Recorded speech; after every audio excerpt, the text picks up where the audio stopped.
Straight ahead on 12 News, repair or replace it, a costly decision facing the city of Brooklyn Park. Plus, high marks for Cooper High School. The school gets national recognition for beating the odds. But first, the cost of playing high school sports. It is a shock to some families. The payment is a big fee. 12 News starts right now.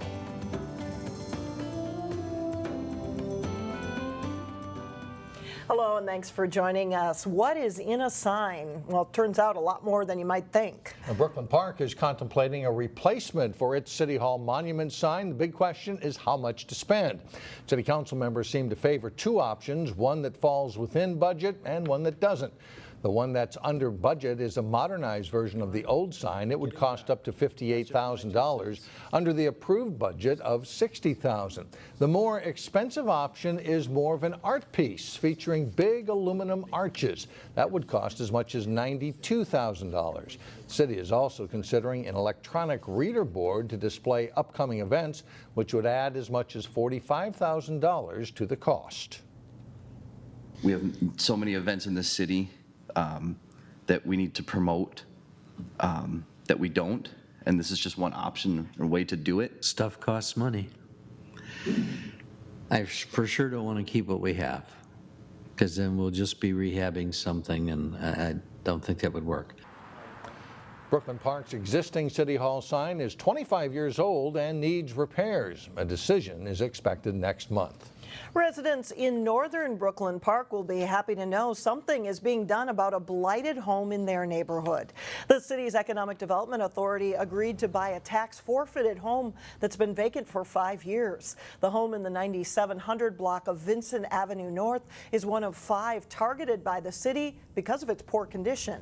City officials say a variety of wildlife lives in the home, and they've received many complaints from neighbors. The city plans to sell the house to a developer. A Robbinsdale man is accused of attempted murder and fleeing police. Anthony Clay is one of 2 suspects involved in a shooting last week at a North Minneapolis bus stop. An innocent bystander was injured in the gunfire.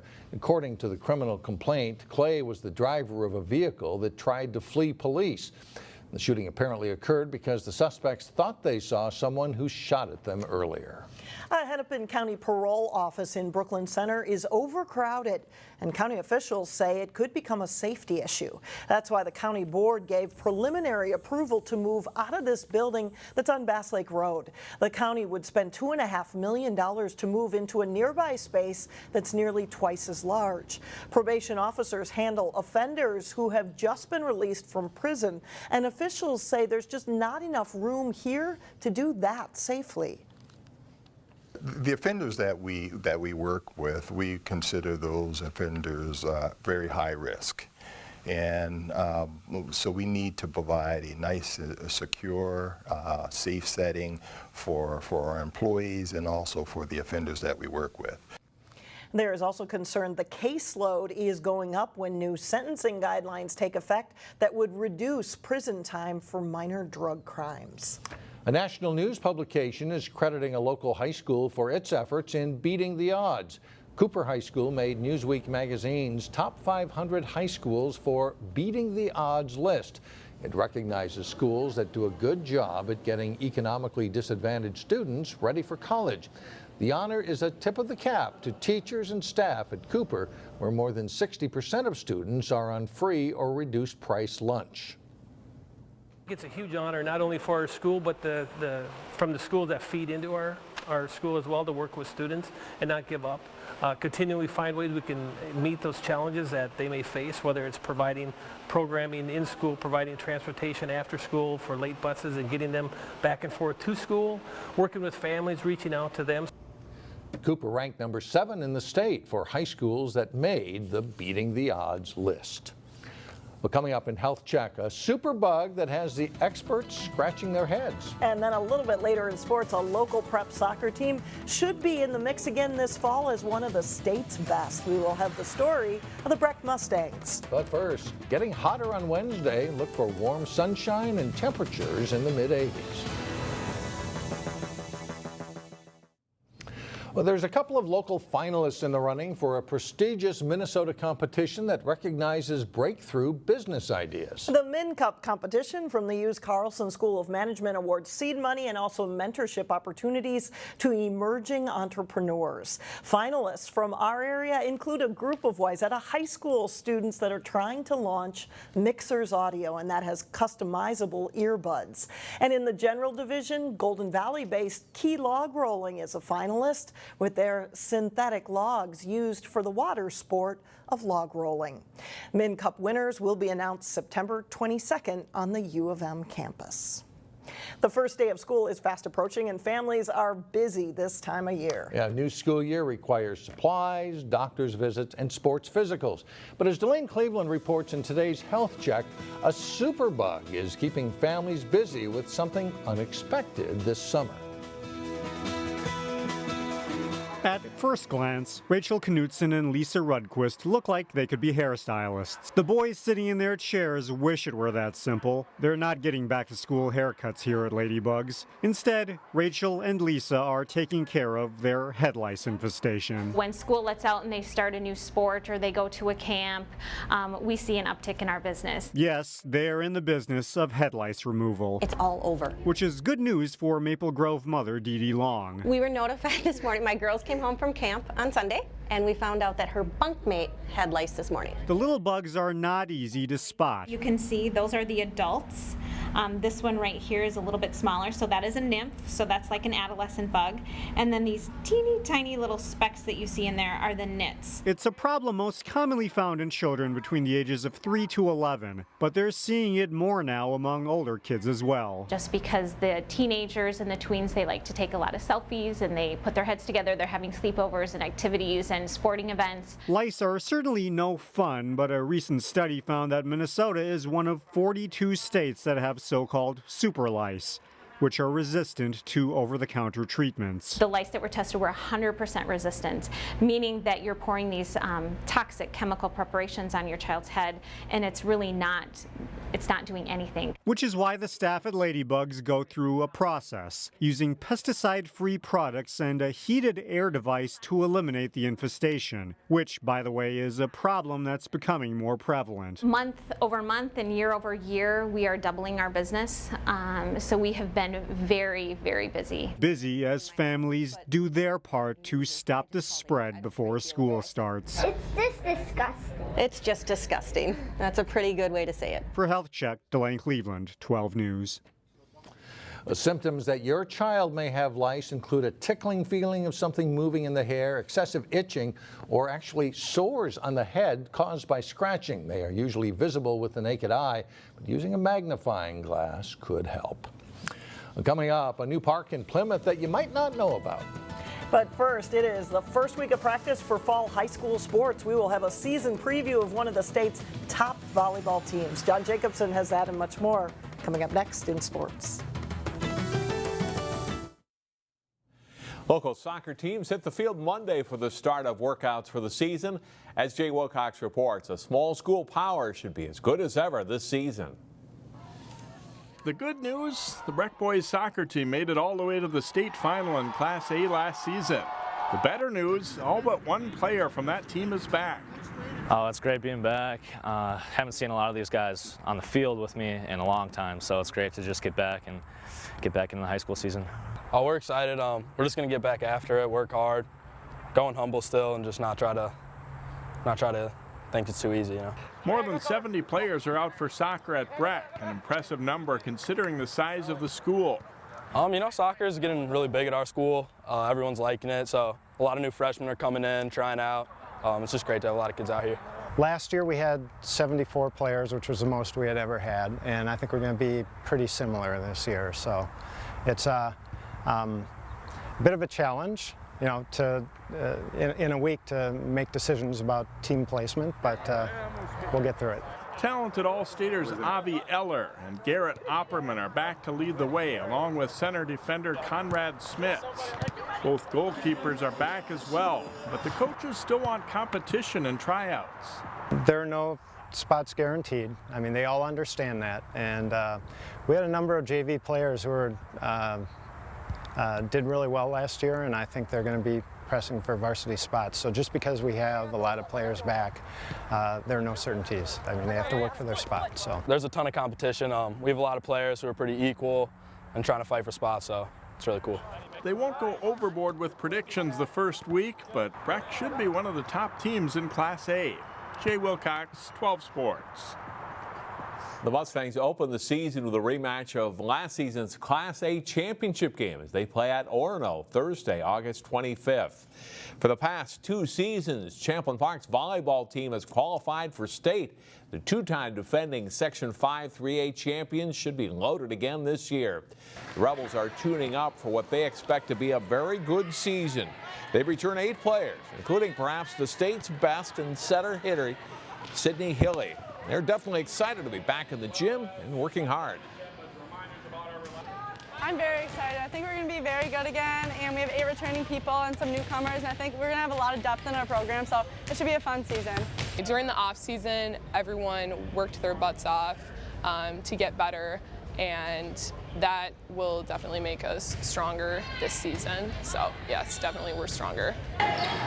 The Rebels were 29-5 last season and placed 3rd in the state tournament, losing to eventual 3A champion Egan in the semifinals. The goal is to get back, and Coach John Yunker isn't too worried about this team getting complacent.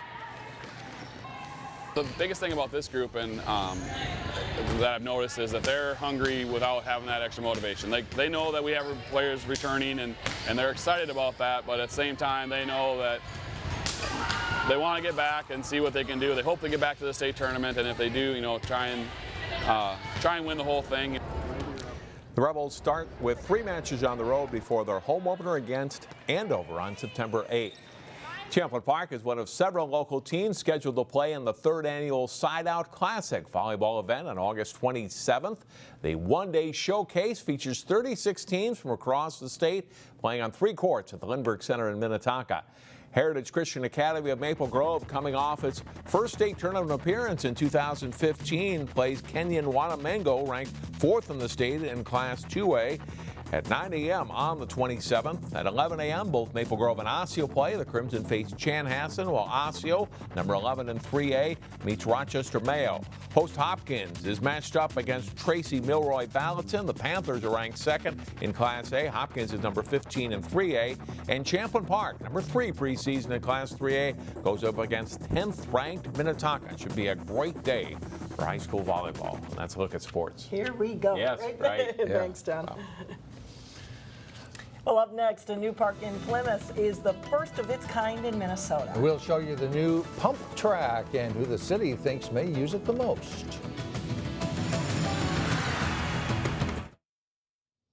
Some students in the Osseo School District are learning a valuable lesson this summer. And that lesson that their hard work can lead to raising money to help others in need. Take a listen to this student from Maple Grove. I did a lemonade stand, and my dad helped me make the lemonade, and we raised more than $100.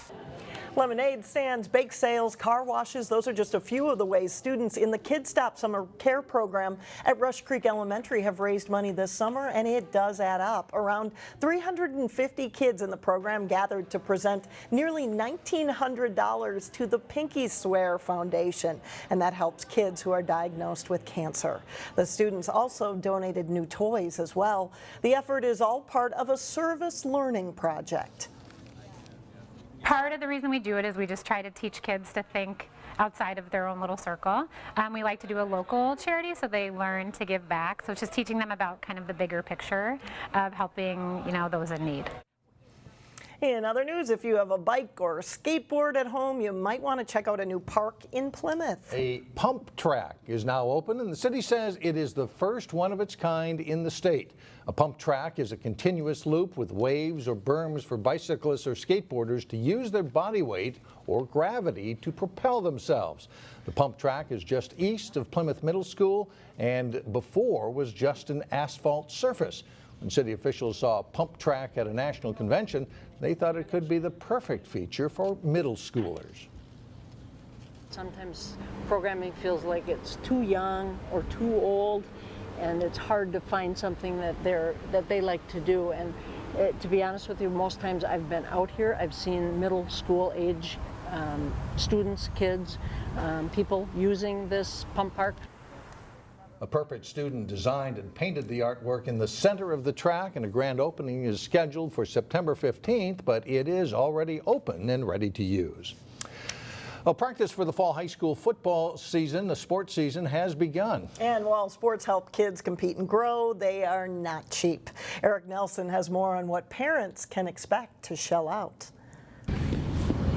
You gotta pay to play these days in high school sports. Everything obviously has a cost to it. From football to soccer, the tab is pricey. It is a shock to some families. Equipment costs, field upkeep, transportation, and other things are not free. Everything you see on the field, we have to provide it. We provide the goals, we provide the nets, the clips that hold the nets, which are actually very expensive, balls, cones, the flags, the pennies, everything. At Champlin Park High School, all sports have a fee. For example, football costs $290. Boys and girls soccer is $240 each. The price tag for boys hockey is $320, and the cost for girls basketball is $340. It's a recreational sport. It's just for fun. It's to keep the kids active. I don't think it should be that expensive to do something like that. Some families in the Northwest Metro can't afford these costs, but Champlin Park waives them for anyone who is part of the school's free and reduced lunch program. Yes, that actually does make it better, because I remember when I was in high school, we had that, and that actually helped my family out a lot. Athletic director here, Mr. Mattson, also said that, you know, if you want to play a sport and money is an issue, you come talk to him and he'll get you out there. Sports isn't the only thing that comes with a cost. At Champlin Park and other high schools across the Northwest Metro, if you want to be in other activities, you have to pay as well. That includes the Rebels' renowned marching band. The cost to participate in the fall and summer programs is a whopping $850. But despite the sticker shock, most agree it is good to get students involved in activities or sports. It keeps them focused. It gives them, you know, a group of friends to hang out with like-minded people and goals and things to work for. At Champlin Park High School, I'm Eric Nelson, Channel 12 News. I remember paying those expenses as when my kids were in school, but I think it was worth it. It kept the kids busy, but we played soccer, basketball, baseball, track. I mean, they played a lot of stuff. It's an eye-opener to see those prices come up, too. It is.